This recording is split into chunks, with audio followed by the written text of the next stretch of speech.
Assalamualaikum warahmatullahi wabarakatuh.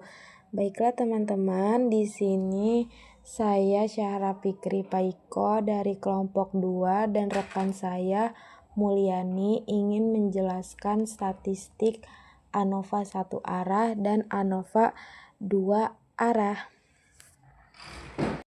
Di sini ada studi kasus berupa SD Melati Cipondo.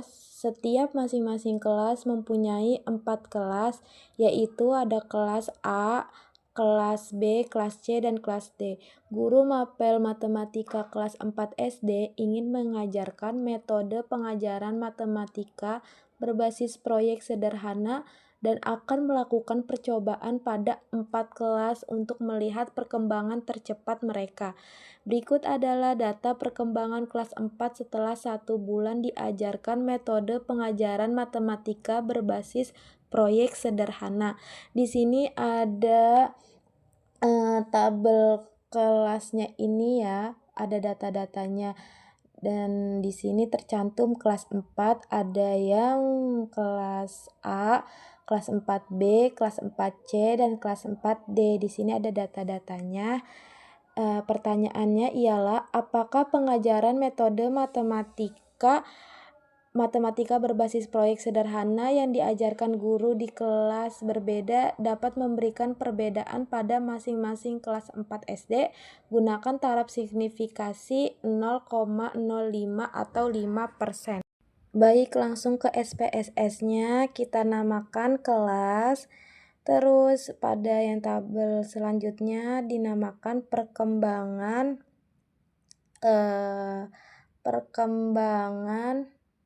belajar. Selanjutnya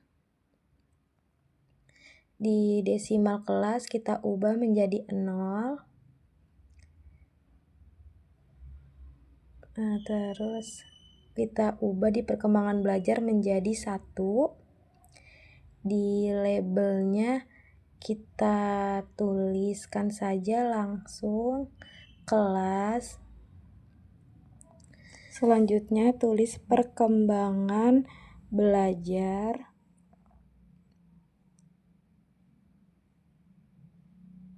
Oke, lanjut ke values-nya, kita tulis saja pada value 1 dan labelnya itu A. Selanjutnya value 2 dan labelnya itu B. Terus value 3 labelnya itu kita tulis C. Kita tulis labelnya itu D. Oke.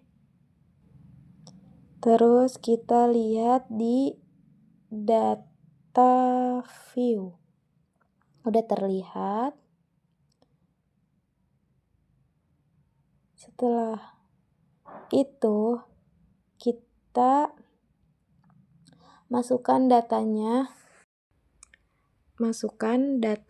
yaitu data kelas 4A itu di blok, lalu disalin ke dalam SPSS tabel perkembangan belajar.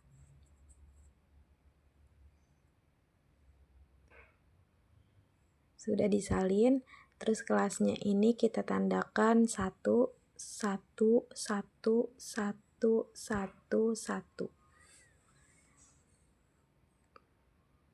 Terus juga di kelas 4B ini datanya kita salin.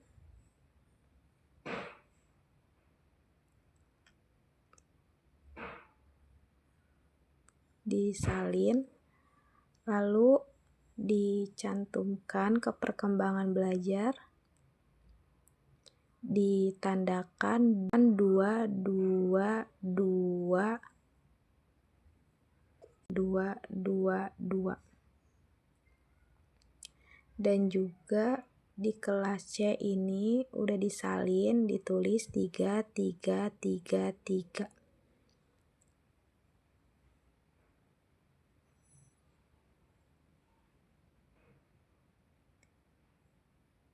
Terus juga di D ini kita salin, lalu dicantumkan dan diberikan tanda 4, 4, 4, 4, 4, 4, 4, 4. Sudah, di sini sudah terkumpul ya data-data kelas 4A, 4B, 4C, dan 4D. Lalu kita ke analyze. Di sini udah analyze, lalu ke deskriptivitas statistik.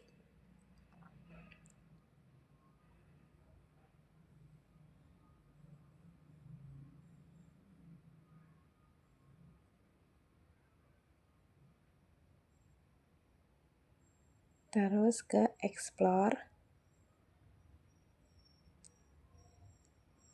Lalu dependent list-nya itu kita cantumkan perkembangan. Kelasnya ini kita cantumkan ke faktor list. Klik fase. Dan di sini nonnya kita centang. The system endless-nya ini nggak usah dicentang. Normality float width test-nya ini dicentang. Dan yang kedua itu ada nonnya ini kita centang juga. Lalu ketik continue dan oke. Di sini udah tercantum ya hasilnya. Itu hasil SPSS yang tadi sudah kita lakukan. Terus di test of normality, di uji normalitasnya ini kita ambil test of normality-nya ya teman-teman. Nah, kita cantumkan ke dalam sini ke tes.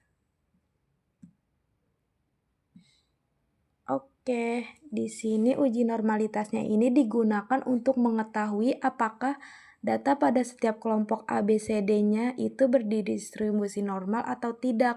Dan di sini nilai sigma-nya ini lebih dari 0,05. Berarti ini adalah berdistribusi normal. Hipotesisnya yang menjelaskan untuk setiap kelas 4 ABCD hipotesisnya ini sama. HO-nya data kelompok berdistribusi normal dan HI-nya data pada per kelompok tidak berdistribusi normal. Kriteria keputusannya jika lebih dari 0,05 HO diterima yaitu data normal.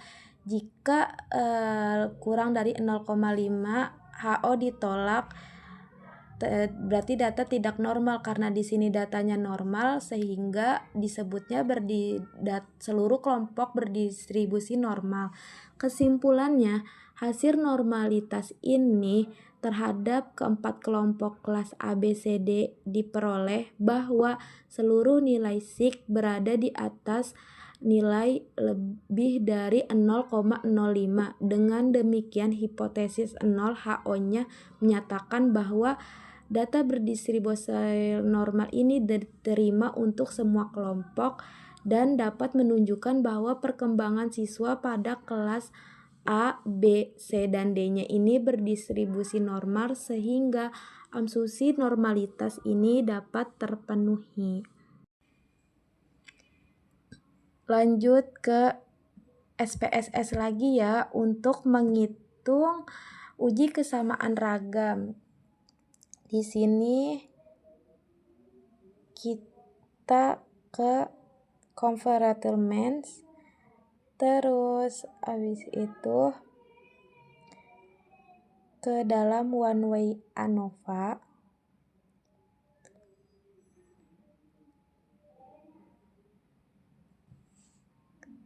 Perkembangan belajarnya ke dependent list kita cantumkan. Lalu si kelas ini kita cantumkan ke faktor.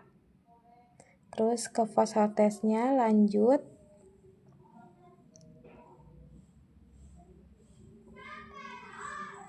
Ini Turkeynya kita centang. Continue. Kita klik continue.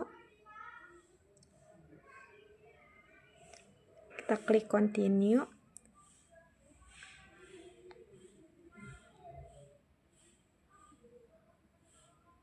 Optionnya ini, untuk di option homogeneity of variant test kita centang karena mau nyari kesamaan ragam.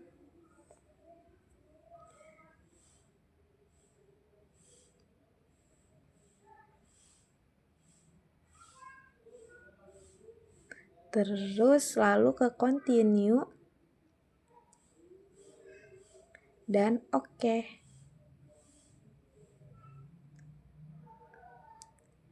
Nah, di sini udah tercantum ya teman-teman hasilnya. Yang mau kita ambil dari kesamaan ragam, kita klik test of homogeneity fact. Tabel kita cantumkan ke uji kesamaan ragam. Nah, sudah kelihatan ya di sini uji kesamaan ragam ini digunakan untuk mengetahui apakah varian antar kelompok ini sama homogen atau tidak. Ini ialah syarat penting sebelum melakukan ANOVA, karena ANOVA mengasumsikan bahwa varian setiap kelompok populasi ini sama. Dan tadi kan di uji normalitasnya ini benar-benar lebih dari 0,5. Terus berarti data variansnya ini homogen.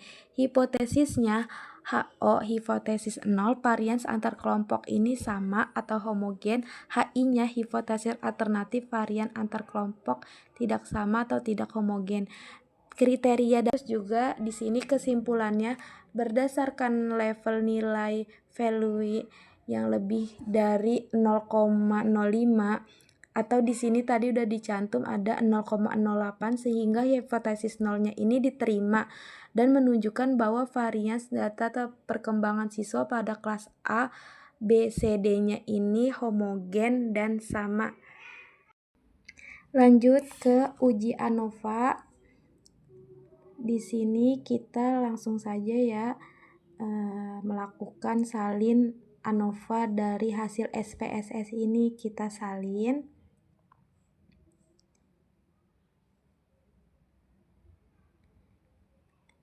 Sudah disalin, kita tempelkan ke uji ANOVA.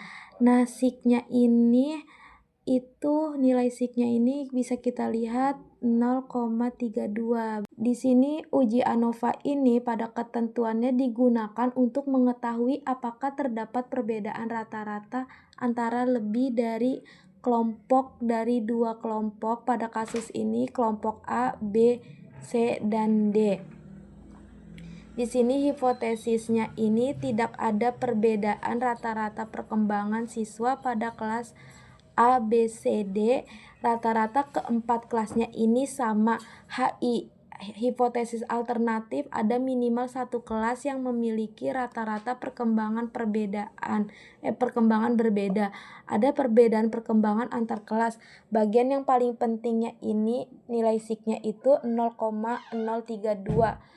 Karena 0,032 ini lebih kecil dari 0,05 maka ditolak, HO-nya diterima, HI-nya, artinya terdapat perbedaan signifikan rata-rata perkembangan antar kelas.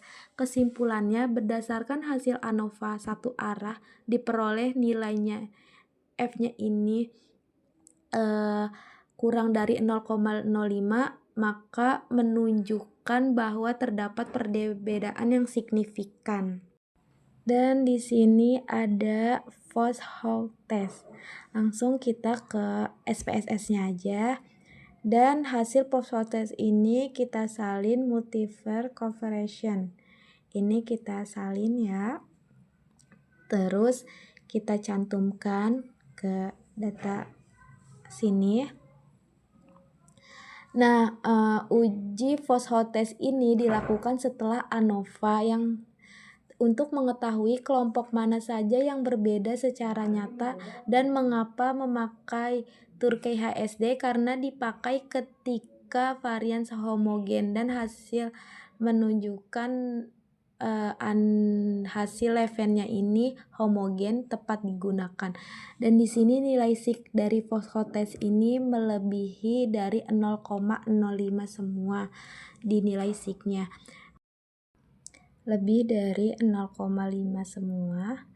Lalu kita ke hipotesis dari phosphotes ini. HO-nya ini tidak ada perbedaan rata-rata perkembangan antara kelas X dan kelas Y. HI-nya ini ada perbedaan rata-rata perkembangan antara kelas X. Bulannya berdasarkan uji phosphotes ini seluruh nilai signifikansi ini berada di atas 0,05. Di sini ada lanjut kita ke ANOVA 2 arah.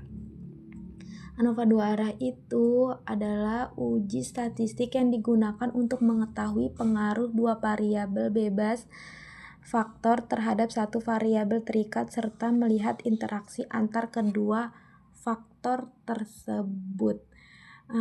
Dari pengertian ANOVA 2 arah ini terdapat dua faktor pembeda. Di sini kasus ANOVA 2 arah, Dinas Pendidikan ingin mengevaluasi efektivitas 3 jenis program pembelajaran IPA yang diterapkan pada beberapa sekolah dasar. Program tersebut seperti program A, pembelajaran berbasis laboratorium, program B berbasis pelajaran berbasis multimedia interaktif, dan program C, pelajaran berbasis eksperimen lapangan.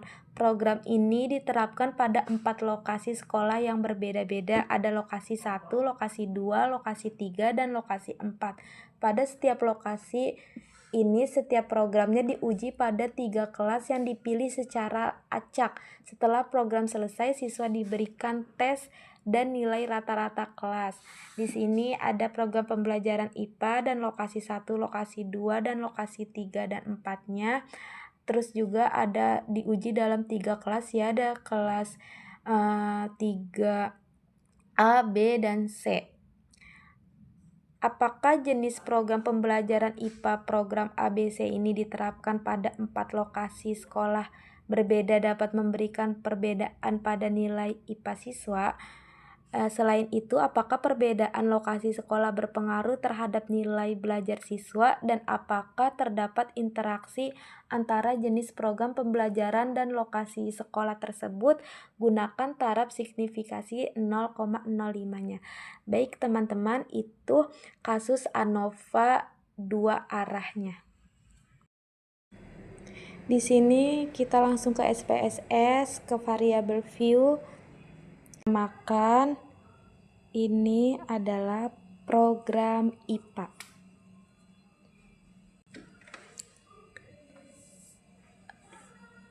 Lalu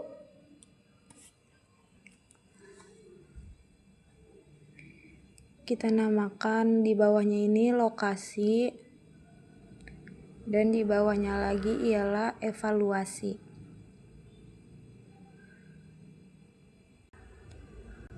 Desimalnya ini kita ubah 0. Di lokasi kita ubah juga 0. Lanjut kita tulis di label ini program IPA. Kita tuliskan lokasi. Dan di bawahnya lagi kita tuliskan ialah evaluasi. Values-nya ini kita tuliskan, di value-nya ini kita tulis 1, labelnya A,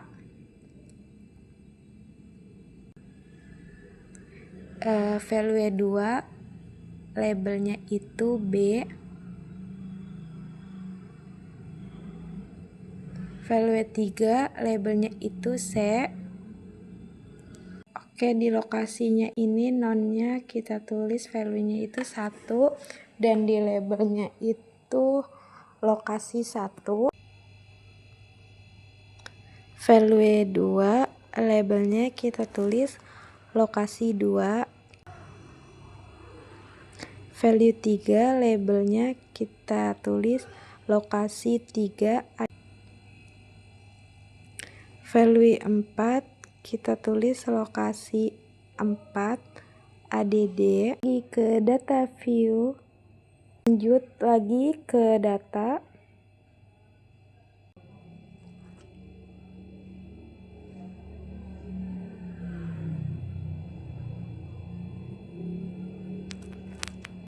Program IPA kita tandakan 111.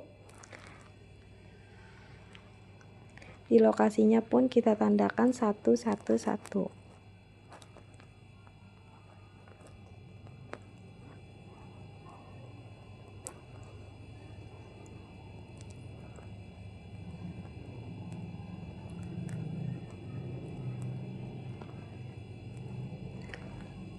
Lalu selanjutnya blok datanya lagi, lokasi 2.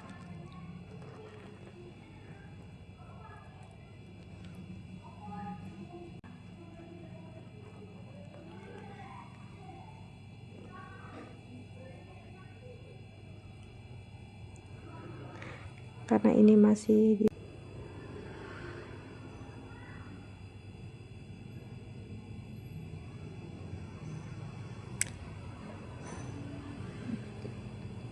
di lokasi 3, programnya masih kita tulis 111, lokasinya ini 333.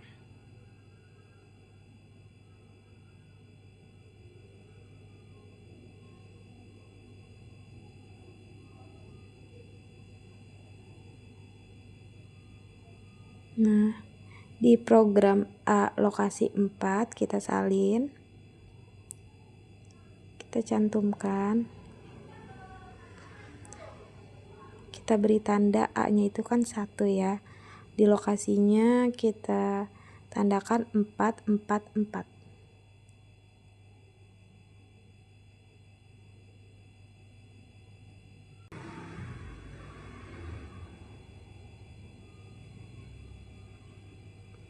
Baiklah, 2.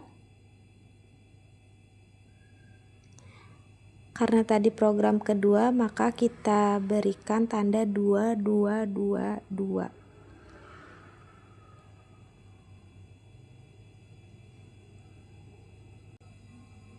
Kita tuliskan saja ya tadi program 2, lokasinya sama kayak di atas 111, 222 lokasinya.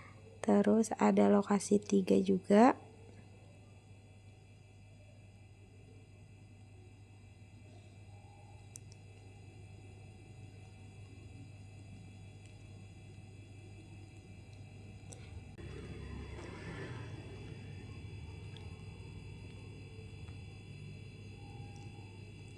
Lanjut pada program C, kita salin. Kita beri tanda ya, yang tadi program C ialah 333.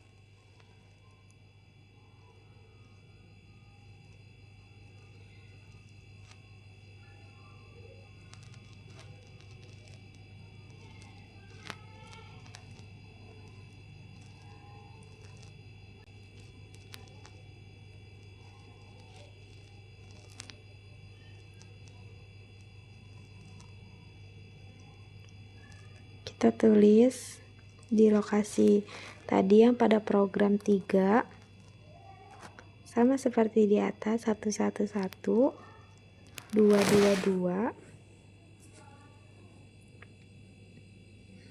333, dan 444.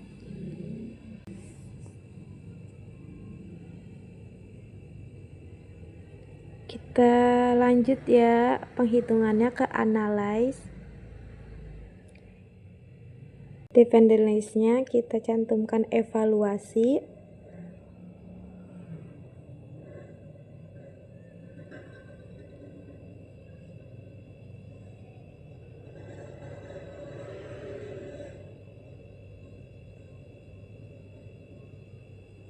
Program IPA-nya kita tulis ke faktor list.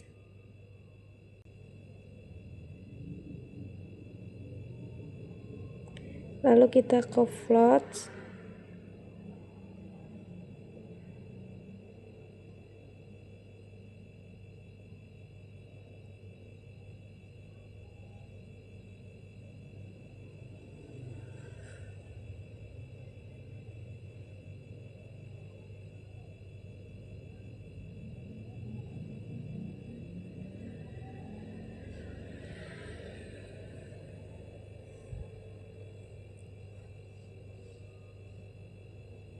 Di sini udah terlihat hasilnya.